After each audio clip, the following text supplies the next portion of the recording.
கதைபொம்மை சேனலுக்கு உங்களை அன்புடன் வரவேற்கிறேன். இன்றைக்கி நம்ம பார்க்க போகிற கதையோட பேர் தேவதை வாழும் வீடு. இதை எழுதியிருக்கிறவர் உமா பாலகுமார். வாங்க கதைக்குள்ளே போகலாம்.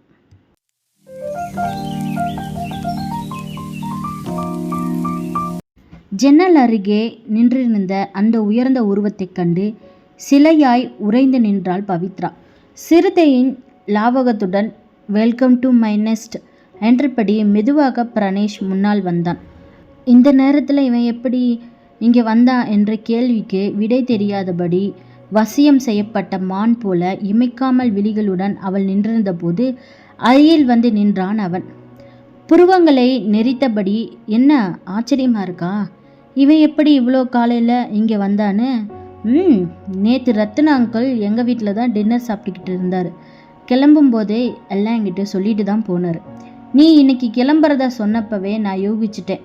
நான் சைட்டுக்கு வர்றதுக்கு முன்னாடியே நீ வந்து பார்த்துட்டு போயிடுவேன்னு எனக்கு நல்லாவே தெரிஞ்சுது. இந்த ஒரு விஷயத்துலையாவது உன்னை பற்றி என்னோட கணிப்பு சரியாக இருந்ததே என்றான் விரக்தியாக.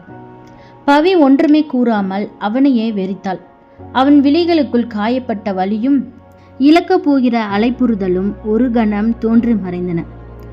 உதிர்ந்த மலர்களின் சோக நிசப்தமாய் மனம் வாடி போய் அவனுடன் போரிட தைரியமின்றி அமைதியாயிருந்தது. திடீரென்று அவன் முகம் புன்னகை தேசமாக மாற அவளுக்குள் பெரும் வியர்ப்பு வந்தது. வெகு அருகில் வந்தவன் ஜஸ்ட் என்னோட குட் பை விஷ் என்று முணுமுணுத்தபடியே மெதுவாக அவள் முகத்தை ஏந்தினான்.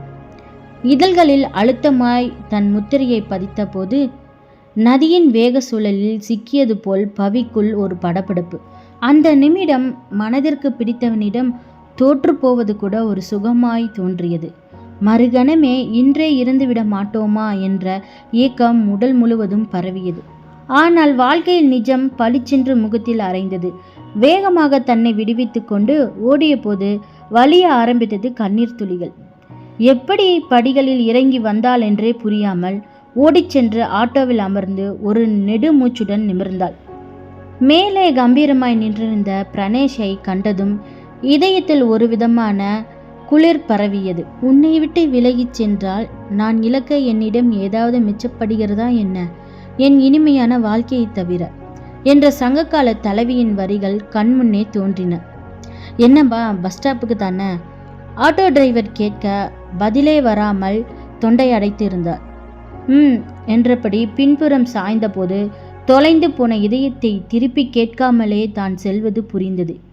இத்தனை வருடங்கள் கழித்தும் தன்னை அவனுடைய ஞாபகங்கள் இவ்வளவு ஆட்படுத்துமா என்ற வேதனை கண்ணீர் துளிகளாய் வழிந்தன. கோயம்புத்தூருக்கு செல்லும் பஸ்ஸில் ஏறி அமர்ந்த போது இன்றாவது தான் தேடலுக்கான பதில் கிடைக்குமா என்ற ஆதங்கத்துடன் சென்றாள். ஆனால் கல்பனாவின் அம்மா வீடு பூட்டியிருந்தது.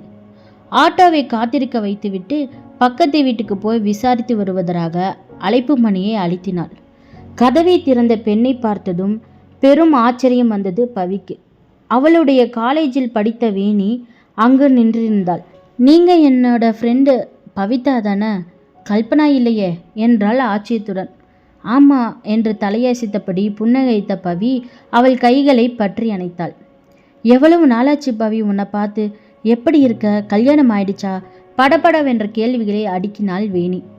நான் இப்போ சென்னையில் இருக்கேன். இங்கே ஒரு ப்ராஜெக்ட் விஷயமா வந்தேன். நீ எப்படி இருக்க? நான் நல்லா இருக்கேன். ரொம்ப நாள் கழித்து இன்றைக்கி தான் நம்ம மீட் பண்ணியிருக்கோம். நிறைய பேசணும் போல இருக்கு. ஆட்டோவை கட் பண்ணிவிட்டு அனுப்பிவிட்டு வா என்றாள் வேணி. சரி என்றபடி ஆட்டோவை அனுப்பிவிட்டு வந்த பவித்ராவை உள்ளே அழைத்து சென்று அமர வைத்தாள். அது சரி, என் அட்ரஸ் உனக்கு எப்படி கிடைச்சது? நம்ம ஃப்ரெண்ட்ஸ் யாராவது கொடுத்தாங்களா என்று கேட்டாள். இல்லை வேணி, பக்கத்து வீட்டுக்கு வந்தேன். அவங்க இல்லை, வீடு பூட்டியிருந்தது. அதான் இங்கே விசாரிக்கலான்னு பார்த்தா நீ இங்கே இருக்க. பவி, உனக்கு கல்பனாவை தெரியுமா? நான் இங்கே வந்த புதுசில் அவங்கள பார்த்தது. நீன்னு நினச்சி ஓடி போய் விசாரிச்சா அதுக்கப்புறம்தான் தெரிஞ்சுது அவங்க வேற யாரோன்னு. அசந்து போயிட்டேன் தெரியுமா? விழிகள் மின்ன கூறினாள் வேணி.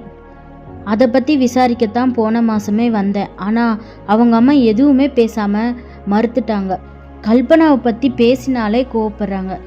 என்ன பண்ணுறதுனே புரியல வேணி பெருமூச்சுடன் கூறி முடித்தாள். ஒரு நிமிஷம் இரு, உனக்கு முதல்ல குடிக்க ஏதாவது கொண்டு வர சொல்கிறேன் என்று உள்நோக்கி குரல் கொடுத்து விட்டு திரும்பினாள் வேணி. எனக்கு ஒன்றும் வேணாம், கல்பனா இப்போ எங்கே இருக்கான்னு மட்டும் தெரிஞ்சா போதும். உனக்கு தெரியுமா வேணி? ஆவலுடன் கேட்டாள். தெரியும். ஆனால் நீ இந்த ஜூஸை குடிச்சதுக்கப்புறம் தான் சொல்லுவேன். புன்னகையுடன் சமையல்கார அம்மா எடுத்து வந்த டம்ளரை அவளிடம் கொடுத்தாள். அது மெதுவாக பருகிய பவித்ரா, ப்ளீஸ் வேணி, அவங்க அட்ரஸை நீயாவது சொல்லு என்றால் கண்களில் கெஞ்சலுடன். ஒரு புன்னகையுடன் கூற ஆரம்பித்தாள் வேணி. கல்பனா இப்போ சிங்கப்பூரில் இருக்காங்க. நான் முதல்ல அவங்கக்கிட்ட பேசினப்போ என் ஃப்ரெண்ட்ஸ் ஒருத்தி உங்களை மாதிரியே இருப்பான்னு உடனே அவங்க ரொம்ப ஆச்சரியப்பட்டாங்க. ஆனால் அவங்கள அநாத ஆசிரமத்திலேருந்து எடுத்து வளர்த்ததா அவங்களோட அம்மா அப்பா சொன்னதால் இதை பெருசாக எடுத்துக்கல. ஆனால் அப்போவே உன்னை பார்க்கணுன்னு ஆசைப்பட்டாங்க. எனக்கும் உன்னோட டச்சு விட்டு போயிருச்சா, என்ன சேரதுன்னு புரியல. நம்ம ஃப்ரெண்ட்ஸு சில பேர்கிட்ட கேட்டு பார்த்தேன். நீ சென்னைக்கு போயிட்டதா சொன்னாங்க. ஆமாம், நான் கேட்குறேன்னு தப்பாக நினச்சிக்காத. நீ ஏன் அவங்கள தேடுற என்னும் போதே அவள் விழிகளில் சிறு ஆர்வம். பிறகு அவள் வேணியிடம் எல்லா விஷயங்களையும் கூறியபோது அவளுக்கு மிகவும் ஆச்சரியம். பரபரப்புடன் ஒரு நிமிஷம் இரு வரேன் என்று கூறவிட்டு உள்ளே சென்றவள் பிறகு கல்பனாவின் ஃபோன் நம்பரை எடுத்து வந்து பவியிடம் கொடுத்த போது அவள் மனதிலே மகிழ்ச்சி சலங்கைகள் சப்தம். அப்பொழுது அவள் முகத்தையே கவனித்தவே, எங்கள் வீட்டில் எஸ்டிடி இல்லை, நம்ம தெருமுனையில் ஒரு பூத் இருக்குது, சாப்பிட்டு முடிச்சதுக்கப்புறம் போகலாம் என்று கேட்டாள். இல்லை வேணி, இப்போவே போகலாமே என்றபடி பவியின் முகத்தை கண்டதும் மறுக்க தோன்றாமல் தானும் கிளம்பினாள் அவள். மனம் முழுக்க கல்பனாவின் நினைவுகள் அணிவகுக்க தனக்குள்ளேயே யோசித்தபடி வந்தவளை வேணியின் பார்வை வாஞ்சையுடன் வருடியது. பவியின் உடல் சிலிர்த்தது. உள்ளங்கள் திடீரென வியந்து போயின. அம்மா, நான் உங்கள் பொண்ணை எப்படியாவது உங்ககிட்ட சேர்த்துருவேன் என்ற நம்பிக்கை ஒளி மனதில் வந்து விழியோரங்களில் மின்னலாய் கசிந்தன. ஃபோனில் லைன் கிடைத்ததும் கல்பனாவிடம் நடந்தவைகளை சுருக்கமாக கூறிய வேணி பவியிடம் ரிசீவரை கொடுத்தாள். ஒரு நிமிஷம் என்ன பேசுவதென்றே புரியாமல் கண் கலங்கி தொண்டை அடைத்து நின்றவளை சமாளித்து கொண்டு, நான் பவித்ரா பேசுகிறேன் என்றாள் மெல்லிய குரலில். பவித்ரா, ரொம்ப தேங்க்ஸ்மா. என் சந்தோஷத்தை எப்படி சொல்கிறதுனே எனக்கு புரியல. என்னோட ரிஷி மூலமே தெரியாமல் எவ்வளவு நாள் நான் தவிச்சிட்டு இருந்தேன் தெரியுமா? கடவுள் தான் அதை புரிஞ்சுக்கிட்டு உன்னை அனுப்பியிருக்கான்னு. அப்புறம் எங்கள் அம்மா எப்படி இருக்காங்க? வார்த்தைகளை உணர்ச்சி குவிலாய் வந்தன. நல்லா இருக்காங்க. நீங்கள் எப்படி இருக்கீங்க? அம்மா தான் உங்களை நினச்சி அழுதுகிட்டே இருக்காங்க. நீங்கள் இந்தியாவுக்கு எப்போ வருவீங்கன்னு இருக்குது மெல்லிய பெருமூச்சுடன் கூறினாள் பவி. எனக்கும் உடனே அம்மாவை பார்க்கணும் போல இருக்குது. அதுவும் என்ன மாதிரியே இருக்கிற உன்னையும் பார்க்கணும் போல இருக்குது. அம்மா மடியில் வந்து படுத்து அழுகணும் போல தோணுது. அவளுடைய குரல் கம்மி இருந்த விதத்திலேயே கல்பனாவும் வெகுவாய் உணர்ச்சி வசப்பட்டு இருப்பதை பவி புரிந்து கொண்டாள். அம்மா உங்களை பார்க்கணுன்னு துடிச்சுக்கிட்டு இருக்காங்க. ஏன், நானும் தான். ஆனால் இதனால் உங்கள் வாழ்க்கையில் ஏதாவது பாதிப்பு வந்துருச்சுன்னா அதை எங்களால் தாங்கிக்க முடியாது. உங்கள் ஹஸ்பண்டை தப்பாக நினச்சிட மாட்டாங்களே? பரிவர்ப்புடன் கேட்டாள். இல்லை பவித்ரா, நிச்சயமாக நினைக்க மாட்டார். அவர் ரொம்ப நல்லவர். மற்றவங்க உணர்வுகளை மதிக்க தெரிஞ்சவர். எங்களோடது லவ் மேரேஜ். அவரும் அநாத ஆசிரமத்தை வளர்ந்தவர்.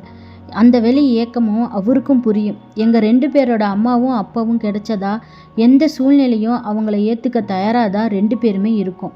இந்த விஷயத்தை கேட்ட நம்ம எல்லாரையும் விட அவர் தான் ரொம்ப சந்தோஷப்படுவார்.